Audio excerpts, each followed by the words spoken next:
Hey guys, Infidel1258 here. Today I'm going to get into another bargain hunt video using Summoner Lab win data and market prices to try and inform my decisions and recommendations around what is a good buy, and actually unpacking at what level it might work and at other levels perhaps it doesn't. And then with an eye for long-term investment versus short-term utility, because that's the two reasons why you might buy a card. One, it's going to produce long-term investment value, or two, it's actually going to add utility to your deck now. Those are two different concerns, and they both fall under that umbrella of bargain hunting, but they totally are different interests, and they are not necessarily the same cards. So we will look at epic cards because we've looked at commons and rares already. And I'm going to focus on the Silver League because Silver often has the most player base and therefore has the most opportunity for future resale, rent application, and so on. Because you got that many more people playing there, therefore you're appealing to a broader audience. Now, if it happens to be good at Silver and also at Gold or Diamond or Bronze, all the better. But we are going to start by looking for cards that are great at Silver with high win rates, with a lot of battles under their belt. And then we can start to unpack, okay, is it also good at Gold and Diamond and Bronze? If so, all the better. That card's even more valuable because it appeals to a broader audience yet still. Okay, so let's get into it. Before we do, my name is Dwayne Cunningham and I go by Infidel1258. Just call me 12. Drop your comments and questions below. If I see them and respond, I will send you a thank you if you leave that IGN, so go ahead and do that. Okay, so right out the gate, we've got some really high win rates, but not necessarily cheap cards. All four of these first ones, 13, even 85 cents. This is a card that's, I think, probably worth it at the 85-cent threshold, but I want to look around before I get too deep into looking at that one card. But yeah, I mean, 13 bucks, you know, you can get legendary monsters that are cheaper than that. Now, this is an amazing card, though. And so is Soulstorm, and so is Onyx Sentinel. And the niche that they fit at a highest, at like the diamond level, is really something special. So those are worthwhile to look at because they do have those high win rates. But Brownie as well. Brownie is so good in the right context. But I mean, we want bargain hunts, cheap cards that are going to move the needle meaningfully, either from a utility standpoint or like from a future price appreciation. Gem Meteor might be one of the ones we look at, but that takes away some of the wind in the sails of this 78%. You know, it's just too few battles. At Gold, we see a higher play rate, and a Diamond, and there's 50% win rates at each. So that's, you know, that's not nothing. I would argue that this is a good card, and I do like Scattershot. And I think this is very fast, and that really goes well with Sloan. So if you're using Sloan as your white summoner, this is a card worth considering at every level. In Silver in particular, where it gets that second attack, but then Gold, it begins to be awesome, and that piercing is so powerful. So strong card. I'm not sure it's going to be one of my 5 that I recommend here today, but we're going to hold it in our reserve and come back to it. You know, epic cards are just more expensive too, right? Like 85 cents is not actually that expensive in the context of the rest of this wall of cards. You know, Lava Launcher 11 cents, Tidebiter 15 cents, but a lot of these are $8, $12, $5, $7. I mean, Tidebiter's amazing. Tidebiter almost certainly falls in here. Especially, I mean, the win rate, 66% at Silver, 31% at Gold, 43% at Diamond. I feel like this is a problem. This is not, I don't understand why this would be so low, frankly. You know, at Gold, it should be doing 3 damage. It has the Reflection Shield, which should be a counter to Blast rule set or Jotun play. Yeah, I mean, this to me seems like a very strong card at every level. I mean, maybe not Bronze, but definitely Silver and above. And I really like the Reflection Shield. And 15 cents, this is a card I'm accumulating. That might be... That's in my, I'm going to say this is in my 5 cards. Now, the data doesn't necessarily bear out this recommendation. I mean, at Silver, it looks like it's got a good win rate, but it's got a trivial amount of battles. I would argue that this is one of the cards we are still figuring out. I don't know that everybody is properly utilizing Reflection Shield or thinking through how it can be utilized. In the context of the blue team, it probably includes the Kraken. The Kraken. And now this card costs a fortune, so you probably don't own it, but I do own it. And this card is so amazing with the Tidebiter. So amazing. Because in the melee position, this fits in the first slot so well. It has a huge hit point pool, which makes it even, you know, semi-resilient towards magic. And then in comes the Tidebiter to play second fiddle to this guy, and you're going to prevent that blast damage, and also you're going to be contributing a meaningful amount of damage with the Tidebiter with 3 at the highest levels and 2 in the bronze, silver gold range. So this is definitely one of my cards that I would say, and that 15-cent price point to me is so reasonable. And for cards like this, I'm looking at buying that gold foil because, one, I do believe it's strong. I think it's gonna find its niche in the meta of this game, and we haven't caught up to that fact yet. But some people are using it well at silver, giving it a good win rate. And then I would argue Lava Launcher is also just dirt cheap, must have. But you've been hearing me talk about Lava Launcher for a long time. Look at that battle data though. 800 battles and 63% at silver. Gold, not you know, still a great win rate and still quite a few battles. And diamond, great win rate, very much smaller play percentage, but still excellent win rates. This card is so useful, and it has that close range, so it actually is potentially like a carry tank. It depends on the mana quality. I would say you wouldn't really want to be throwing this out there when it's the only card, so in that sense it's not exactly what I would usually call a carry card, because usually what I mean is the sort of card that wins by itself. And this could do that, but I'm saying that's not its strength. This is one of the best archery cards though, because it has the closeness, because it has a huge armor, because it has good deep damage and decent speed, and the stun also at the higher levels. And for 10 or 11 cents, that's really, really ridiculous. And the amount of success this is having with a high amount of battle participation is really important to consider. And at the silver level, this thing is really a winner, which again, most of the audience of the game is in that silver realm. And so this is a strong candidate for long-term investment. And I've been talking about it for a while for that reason, right?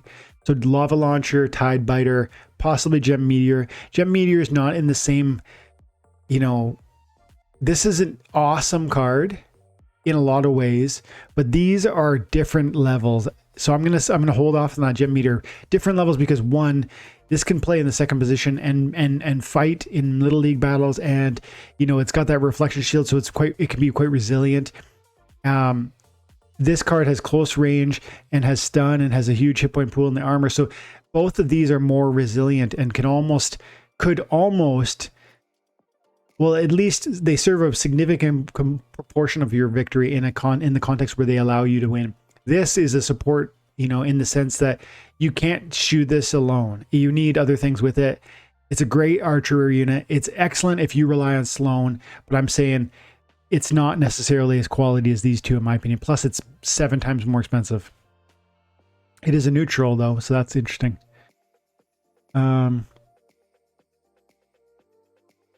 Forgotten One is so good. I win all the time with this thing. This is like a go-to for me. Look at that. Silver, 60% win rate, 53 at gold, 55 at diamond, but not many people play it. That's mostly me, to be honest.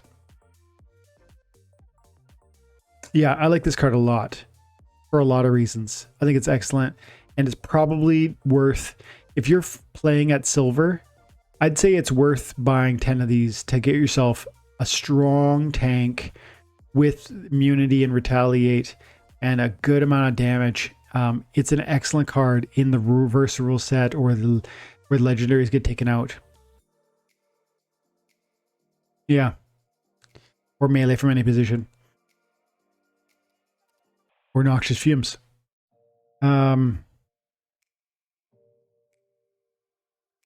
Tusk the Wide you know, so resilient. Huge hit point pool, up to 14 with the void. I almost don't even think you need like 46 copies though. I would argue the real strength of a card like this is its hit point pool. And so if you can get it, you know, in the gold range or even the silver range, and you get, heck, if you're at bronze and you get a 1 BCX, you can enjoy the huge hit point pool. And that's going to be very helpful to you. Just helping your backline archers stay alive longer. So I like that card a lot, and it's only 6 mana.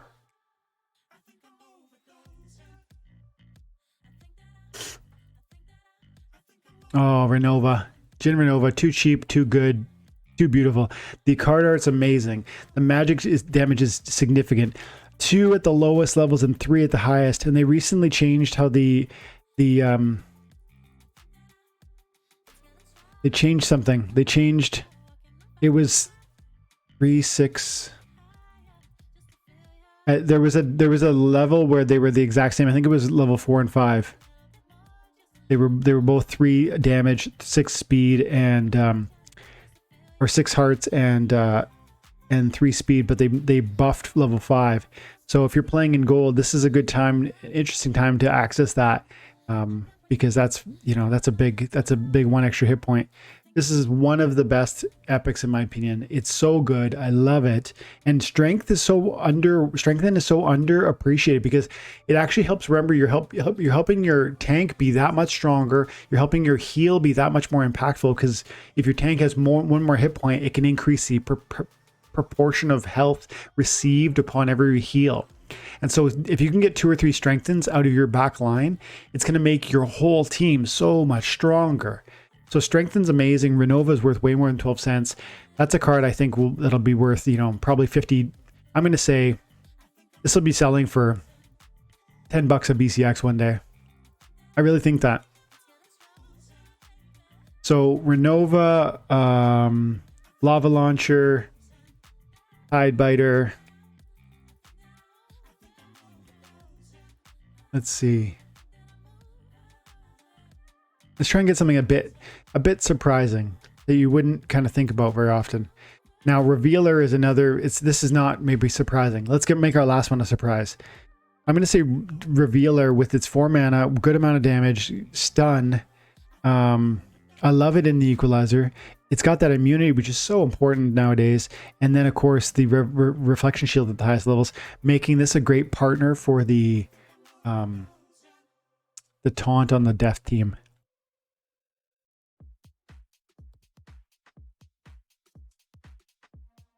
The Dark Wand here. Got the taunt, and you can put this in the back line and allow this to, or the first position. You put it in the back line if you want, or you put it in the first position, and it's going to be so resilient with this, with all of its evasiveness. The Scavenge keeps it alive long. The Void helps it stay alive long. The Magic Reflect is going to help hurt your opponent. And then beside this thing in the 5th position, you would slip the Revealer, and it's going to have that reflection shield, keeping this thing undamaged. And just, this is cranking out stuns, which is so important. And that price, man, that card. Now, the price might go down because it's already at 16 cents. And here's the thing, it's just started being printed. The price almost certainly goes down. But does that mean you shouldn't buy it now? In my opinion, it's irrelevant. If you're here for 3, 4, 5 years and your vision is long-term financial growth within this game and enjoying yourself while you're here, taking advantage of cards like this for prices like this, and just saying to yourself, whether it goes down to 10 cents or 8 cents or something in the next 6 months is irrelevant, because in that meantime, I'm going to enjoy the card for 1. And for 2, at some point, I know that a card like this is going to go up into the dollars worth of value, like $2, $3, $5, $10 worth per BCX. And at that point, whether you bought it for 8 cents or 16 cents is entirely irrelevant. And so I would argue this is one of those cards. That'll be number 4, Revealer. I use it. I love it. And these new cards, these are ones you want to be finding in gold foil, if at all possible, because you're getting that gold foil bonus, and they're so useful. And again, you know, just a comment on the win rate. You know, the win rate is relatively low at silver, and the participation in the battles is relatively low. Again, the card's brand new, and I think a lot of you guys aren't necessarily rushing out like I am to buy cards when they immediately launch. So one, many people won't yet know the power of a card like this. Two, those who might see the power of it aren't necessarily equipped financially to rush out and buy something like that. Even though it is, 20 cents, you have to buy 46 of them, or if you're playing a diamond. And so it's not nothing. And so I believe that cards like this will get more and more used and have more and more of an observable niche where they succeed as we move forward in their use and their time in the market, essentially. So that's number 4. And my last one, my last card that I would recommend out of these, and I'm even looking at these low win rates because sometimes you just never know. Maybe it's not. Maybe you can't always trust that. You take it in, you observe that information, but you do need to then, bring your analysis to it. There's no win data on the Goblin Fire Mage. I really like the Goblin Fire Mage. Nobody's playing that thing. Oh, close that. Goblin Fire Mage. Yeah, there's no data on the Goblin. So no one in the last 2 weeks has been playing that, which I use this quite a bit.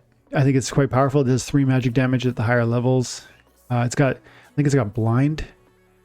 No, it's got no, that's not that. I'm pretty sure it's got blind.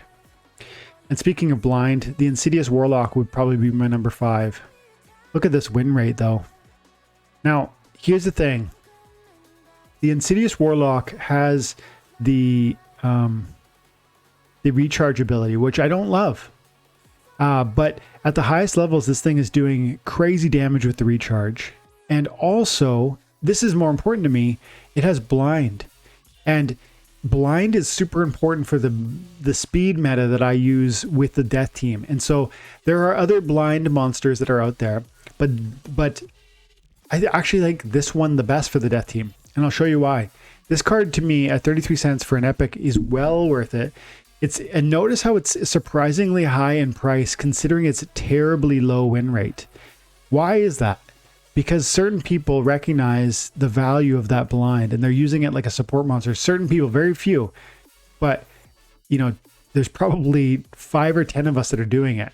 And maybe that's enough because it's an epic. There's not a lot of circulating supply or something. I don't know, but maybe that price comes down a bit to 15 cents or something like that.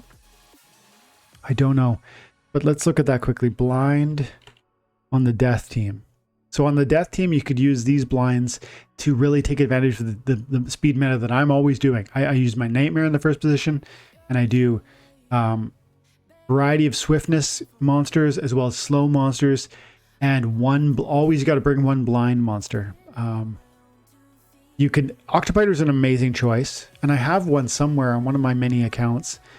A max copy. This is a really great card, but this is a really great card. I need to probably find that and put that to more use. But now if I was to buy a new one of this card, you're talking probably 150 bucks. No, let's see. 88 bucks. Can I buy that? Dang, I'm a little shy on the credits. I honestly would buy that right now because the Octopiter I think is well worth it. With the amount of hit points in the blind, because blind is so important. But Insidious Warlock has blind, and so does Fallen Spectre. And here's the problem with the Fallen Spectre, though. It's got so little hit points, it can kill itself with a Magic Reflect. And this thing fires every turn. So the Insidious Warlock comes in certain contexts, and it doesn't necessarily fire every turn, which is actually, in some contexts, a good thing, because it's not going to Magic Reflect itself down. Every other turn it's going to fire, and yeah, maybe it could do some Magic Reflect damage to itself, but that's giving me at least 2 turns of the blinding effect, whereas with the Fallen Spectre, it can kill itself on the first turn. So plus this thing costs so much money. You're gonna want, I would want 11 copies times $34, or over here I'm going to spend 30 cents times 46, which is the equivalent of like 20 bucks or something, 15 or 20 bucks. So I really like this card and I use it regularly. And obviously the win data isn't kind of, establishing its worth, but I think we're going to see more and more of that. the success from that because of how successful that is. I mean, I use it all the time and it's constantly caused me to win. So I'm probably the literal only guy. That's probably my 8 battles. But I mean, I could show you, I think I can show you victories, over the last few days where that worked out for me. Let's see quickly. No, because I've been working on my fire and dragon splinter daily focus lately, so I can't show you, but I have one with it regularly, so I like it. And those would be my 5 then. So in summary, Tidebiter, lava launcher,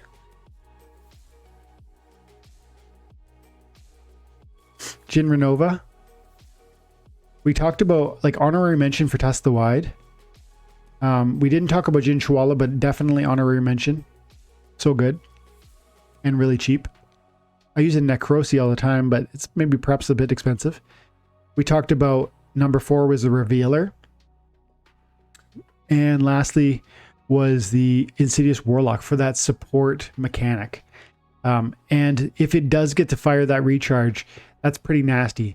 Plus, in the context of the rule set where monsters lose their abilities, that magic is going to fire every turn, and it makes it then a decent magic monster for that 5 mana, because you're getting at the highest levels 3 magic damage output for 5 mana cost, and so that's and a speed of a 2, so it is slow, but I still like it in the context of monsters lose their abilities, and in the context of speed meta for my nightmare. So those are my 5 from the Epic. If you feel I missed one that you just really need, I mean, Uraeus, we didn't talk about that. Of course, it's so powerful and it's really, really cheap.